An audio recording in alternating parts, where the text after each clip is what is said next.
সাবেক স্বরাষ্ট্র প্রতিমন্ত্রী লুৎফুজ্জামান বাবর অন্তর্বর্তী সরকারের প্রতি দ্রুত নির্বাচন দেওয়ার আহ্বান জানিয়েছেন। তিনি বলেন, আপনারা দেশের আইন শৃঙ্খলা পরিস্থিতি নিয়ন্ত্রণ করতে পারছেন না, দ্রব্যমূল্যের ঊর্ধ্বগতি সামলাতে পারছেন না, সাধারণ মানুষ দারুণ কষ্টে আছে, তাই দ্রুত নির্বাচন দিয়ে সম্মানের সঙ্গে বিদায় নিন। মঙ্গলবার সন্ধ্যায় নেত্রকোনার মোহনগঞ্জ পৌর শহরের ট্যাঙ্গাপাড়া এলাকায় রেল স্টেশন সংলগ্ন মাঠে বিএনপি আয়োজিত গণসংবর্ধনায় বক্তব্য দেন তিনি।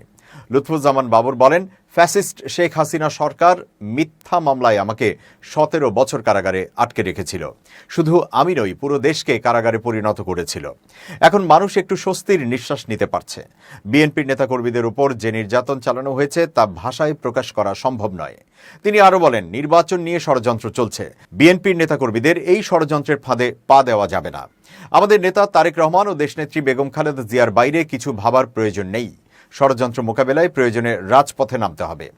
বাবর বলেন, কারাগারে থাকাকালে আওয়ামী লীগ সরকার আমাকে দিয়ে খালেদা জিয়ার বিরুদ্ধে মিথ্যা সাক্ষ্য দেওয়ানোর চেষ্টা করেছিল। অনেক নির্যাতন করেছে, কিন্তু তারা ব্যর্থ হয়েছে। সংখ্যালঘু সম্প্রদায়ের নিরাপত্তা প্রসঙ্গে তিনি বলেন, ভয় পাওয়ার কিছু নেই।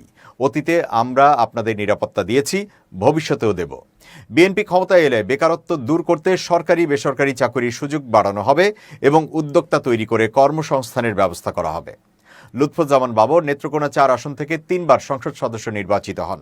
2001 থেকে 2006 মেয়াদে বিএনপি জামাত জোট সরকারের স্বরাষ্ট্র প্রতিমন্ত্রী ছিলেন। 2007 সালে গ্রেপ্তারের পর তিনি বিভিন্ন মামলায় সাজাপ্রাপ্ত হন, যার মধ্যে 2টি মামলায় মৃত্যুদণ্ড ও একটিতে যাবজ্জীবন কারাদণ্ড ছিল। সাম্প্রতিক রায়ে ধাপে ধাপে খালাস পাওয়ার পর গত 16 জানুয়ারি ঢাকা কেন্দ্রীয় কারাগার থেকে তিনি মুক্তি পান।